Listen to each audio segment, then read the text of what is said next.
Hello everyone, this is Mekkah, and you're watching the finale of my Fire Emblem 8 100% growths, low turn count playthrough on Ephraim's routes, also known as a bored RNGod plays FE8.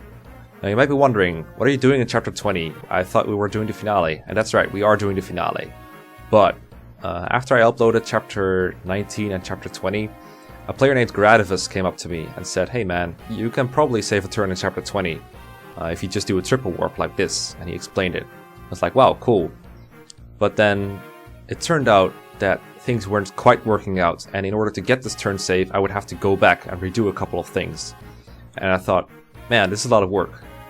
But I also thought, this is really cool, and it's also a good opportunity to explain people what the LTC process is like, what goes into, saving a turn. So I was like, this is a pretty good opportunity to do that, and a lot of people have been requesting it, so here you go. Hope you enjoy it. So I'm going to show what the clear kind of looks like with the save I had on chapter 20 before I went to redo this. So the way he phrased it was, okay, you need to have Molder warp Ephraim a little further, and then Archer warps him again while also warping Vanessa. So basically, Molder warps Ephraim once, then Archer warps Vanessa, and then finally Archer warps Ephraim again after being danced and rescue dropped. I'll show it, it's probably easier that way. So Molder warps Ephraim as close as possible, so that would be around here.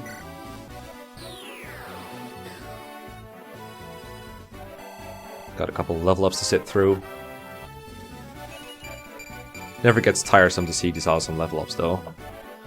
Now, after we've done that, we need to get the warp to Archer. So what we're going to do is we'll use a mounted unit like Tana to get the warp staff. Stand in a place where Archer can trade it to himself, and then he can warp Vanessa.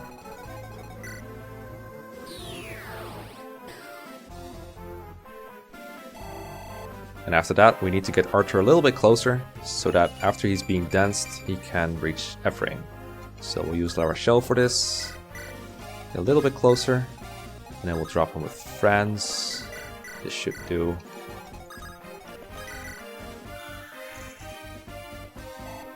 And then we'll warp Ephraim, and we are short. It looks like we're quite a bit short here, because this is the tile we want him to go to. Or this, that's fine too.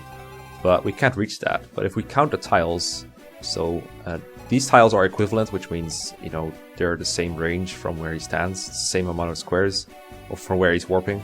So if you move your cursor like this, you can see that, wow, I'm only 2 squares short, so if Ephraim were 2 squares closer, say here instead of here, then I would actually be able to clear this chapter in 1 turn. So let's go back and see how far away we are actually from doing this. Turns out that when Molder initially warps Ephraim, he gets to around here. He would be able to warp Ephraim here, but there's terrain, so we can't actually put Ephraim there, but the warp range is sufficient. So if Molder had just 1 extra warp range, or 2 extra magic, he would be able to reach this tile, and we would be able to clear it in 1 turn. But instead, Molder only has 14 magic, and he needs 16 to have this much warp range.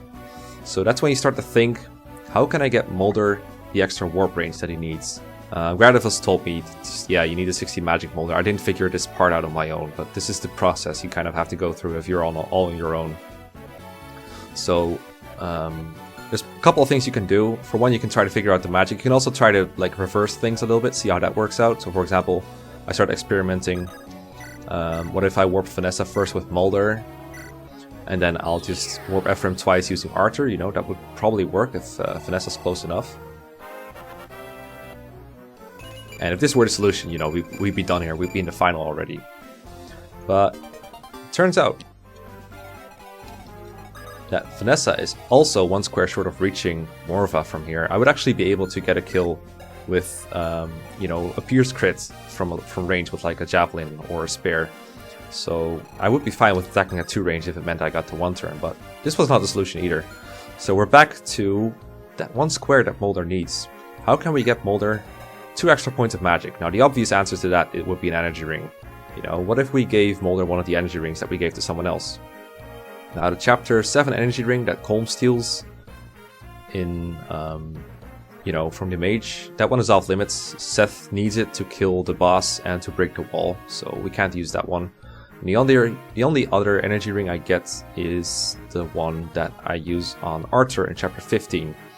Now that energy ring was really useful. It got Arthur a couple of extra kills and it made leveling up so much easier. It got him the kill on Valter, and he needs 24 magic to get the 2-turn in chapter 16. So it was really important that he got that energy ring. There were probably ways around it. One way could be to relocate some warps so that Arthur only needs to have like 22 magic or whatever. Have Mulder use Warp of Vanessa and then warp her in to get enough range. That would work, but it would probably cost me the Purge Tome. And I really didn't want to go back into chapter 16 knowing I would also have to redo chapter 18 without the Purge Tome, because even with the Purge Tome I thought it was a really difficult chapter to 4-turn and I really didn't enjoy playing it, so I did not want to go back and redo all of chapter 18. So I wanted to find another solution. And you know, the solution I found with the help of Gradivus, credit where it's due. It's pretty fun, but it's a pretty long journey to explain, so why don't you just fasten your seatbelt and enjoy while I take you through the process. Okay, so if you look at Mulder's EXP, you can see that he's at level 2.85 and he needs 2 points of magic, so that means he needs 50 more EXP plus a whole level, so 115 extra EXP, and then he'll be level 4 instead of level 2, and he'll have the requisite 60 magic. And the first place to look for extra EXP would be chapter 17. Alright, so in chapter 17, Mulder only does one warp, which is the warp that Vanessa needs in order to get to Leon. Pretty tame. And since I had a lot of warp uses left over, it was pretty logical to try and find more places for Mulder to warp. So it's pretty easy to do, for example, just a double warp. Of course you need to repair the warp often enough for this to work. More on that later. So let's say you hammer the warp here. Looks like animations were still on, that's fine.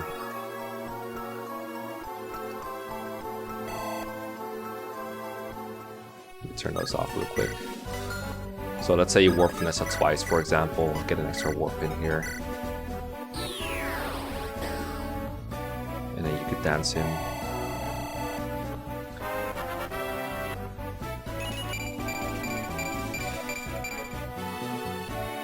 And at first I was skeptical on whether this would work because Mulder was actually unpromoted at this time, so I was afraid that the EXP would go to waste.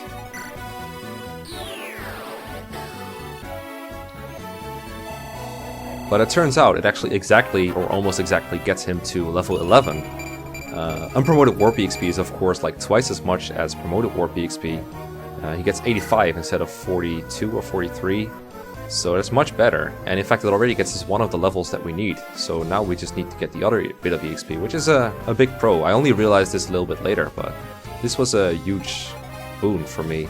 And the problem here is of course that Vanessa can't quite reach Leon from here, so what I actually need to do is use another warp with Arthur to get Vanessa into position to where she can then attack Leon, but I still want Mulder to warp twice just to get all this EXP. And I do want him to promote the Bishop to have that 6 movement in chapter 18, as well as the ability to attack, and a bit of a magic boost helps as well. I'd have to change my clear in chapter 18 all the way if I didn't have Mulder promoted there. So I couldn't really take advantage of unpromoted EXP gain any more than I did here, but it was still a pretty good start.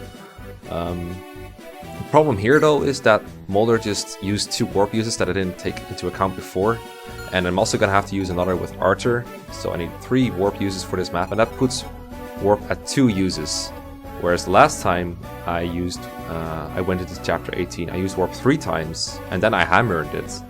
So by changing that around, I would actually have to change my chapter 18 strategy quite a bit. And hammer and warp uses would actually become a bit of a concern.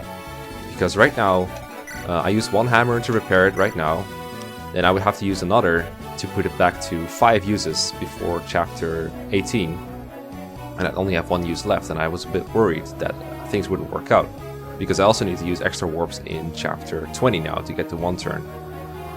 And if I mapped out the uses the way I did it right now, things wouldn't quite work out. So that worried me, but I was still happy with the EXP that Mulder got here. Now the other problem here is the fact that someone needs to be using hammer, like they actually need to do it. Saleh doesn't have another turn in this chapter. I can't use Tethys on Saleh because, she already needs to dance for Molder in order to get 2 warps in. So where am I gonna get this hammer if I'm gonna repair a warp to full uses before the end of this chapter? Because I don't have space to hammer at the start of the next chapter. All my, Archer and Molder are really busy turns 1 and 2 using rescue and warp. So I can't do that. So I have to find a solution. And I think you'll like this solution. Now, there's one person in my roster who is actually really close to being able to use hammer, and that's Natasha. So I do the unforgivable. I replace Seth in my chapter 16 roster with Natasha. And she only needs 1 mend use in order to get to C staves. And, there's actually plenty of space for her in chapter 16 because my mounted units aren't really doing all that much, my paladins especially, so I just replaced one of them with Natasha. And I just took advantage of Myr's HP level up and tendency to get hurt and got my extra, staff use in. And then she gets C staves, and voila, we can use hammer in chapter 17 if we want to. Everything else about the strategy in chapter 16 is unchanged, so even though I re-recorded all of it, I'm not going to show anything else. Literally everything else is the same, the whole warping Vanessa inside and doing her thing. So literally just Natasha moving and healing once, that's all that changed. So the next steps were just trying to figure out, where can I get Molder to use warp where he didn't before, but still have enough warp uses to last me through the entire game, never have to warp break prematurely, hammer it in time, and don't change chapter 18 too much, because I don't want to redo chapter 18. That was basically my goal. This is the warp plan I ended up going with. Chapter 16 is pretty much set in stone. You need 1 warp to get the 2 turn, and 3 warps to get the Purge Tome. And I didn't want to change chapter 18 too much, so this stays. And Molder pretty much maximizes warping here. Here, I already went over this. Molder got a couple extra warps in. Good stuff. Got the hammer in twice. Chapter 18, I actually had Molder use hammer in the old run, so he would actually lose a bit of EXP if I didn't give him something else to do on a turn where he would use hammer.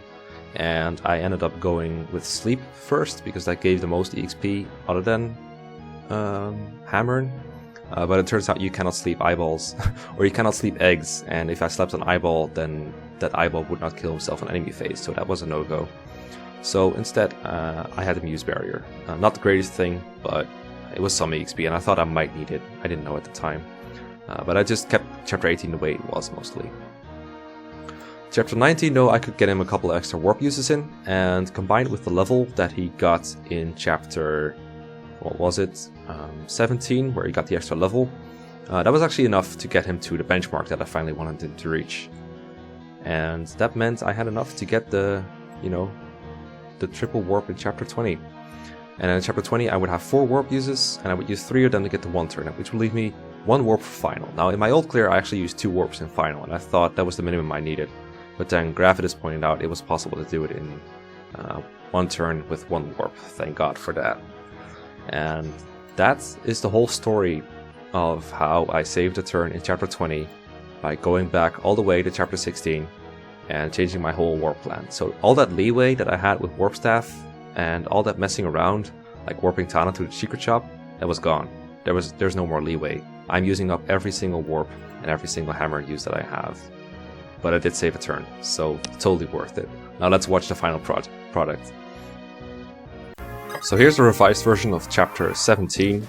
As I said, gotta repair warp first thing with Saleh to make sure it's at 5 uses. You can't use it at 1 use because then it will break. And we use the first warp to get Vanessa into position.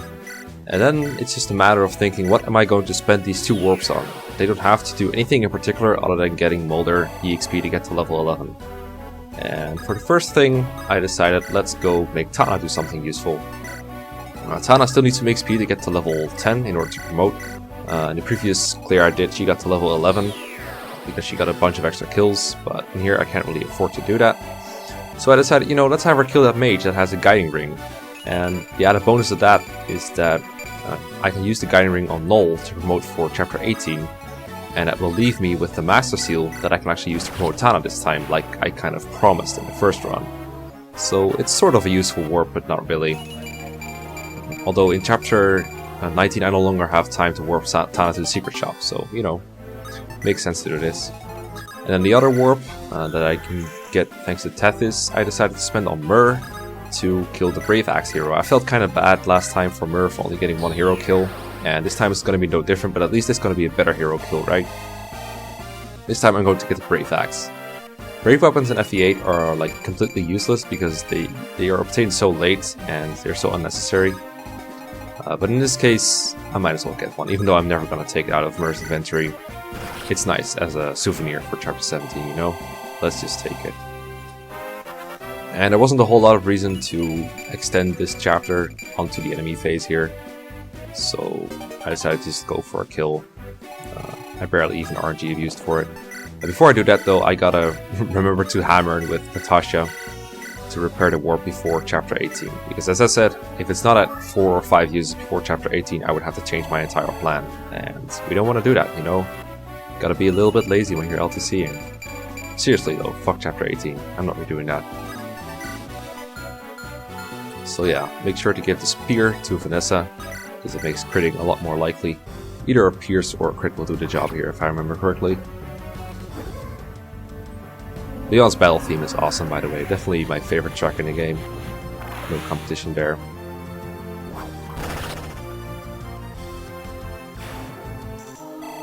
And that pretty much resolves chapter 17, still beaten in one turn. Now for chapter 18, there's only one part that I really need to show you, so let me get it up front.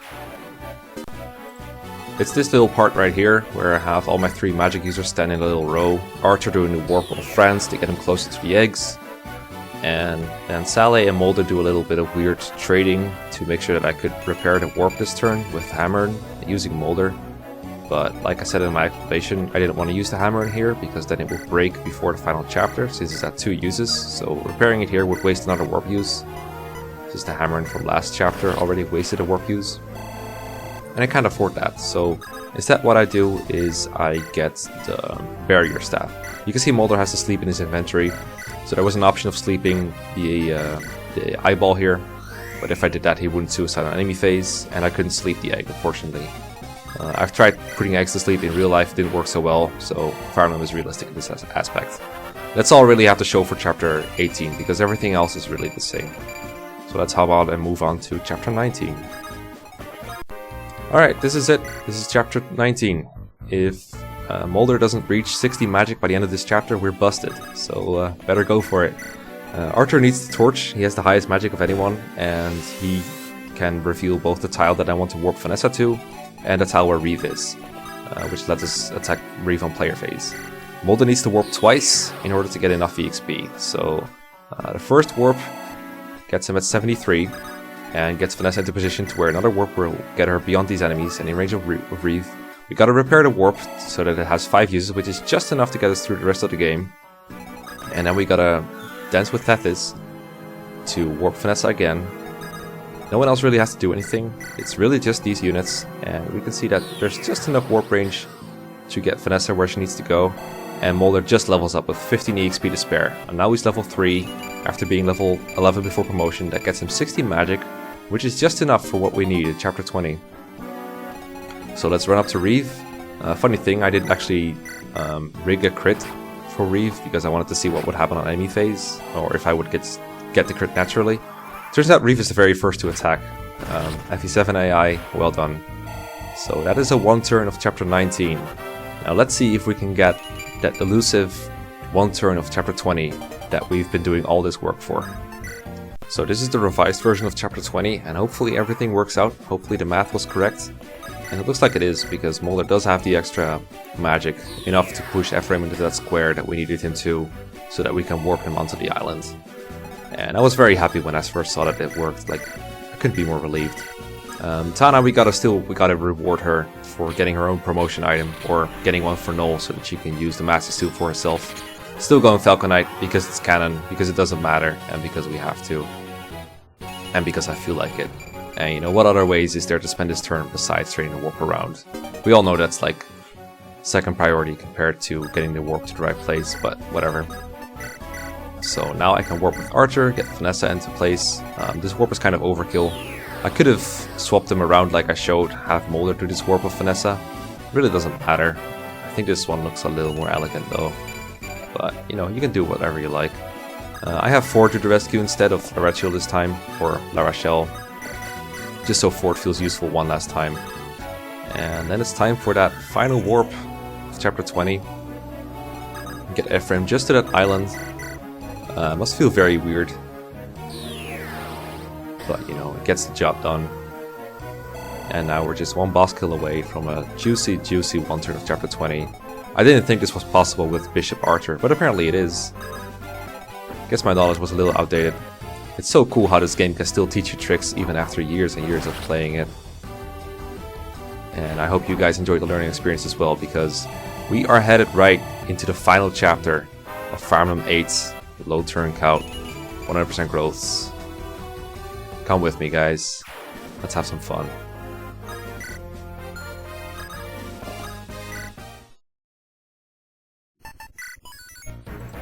So we're here in the final chapter.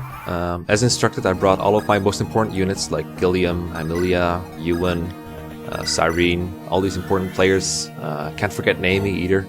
Anyway, this one turn clear was brought to me by Gradivus. I'd like to think that I'm not so stupid that I couldn't have come up with this one on my own with a little bit of puzzling, knowing I only had one warp left, but he saved me some time here, so thanks a lot. This warp barely gets Vanessa into range with Leon. She can't move anywhere except just killing Leon, you know, that's a good move. End the chapter like that. And that breaks the warp, and that's our last warp use. Rip in peace, you were very useful. And so was this RN burn by Naomi. And Leon, as I said, is so bulky that you actually need a Pierce Crit to just one round him, let alone one hit KO. But a Pierce Crit wrecks just about anything, so that's exactly what we're gonna do. And that solves the Leon problem. And there's one last guy standing in our way of the finish of this low turn count playthrough. And that's the Demon King himself. Now there's many different ways you can kill the Demon King. I thought about doing it with Myrrh. I thought about doing it with Erica, Ephraim, Purge, Arthur, many other ways I could have done it. But I thought this one did the playthrough the most justice while still having some entertainment value. And I'll just shut up and let you watch it.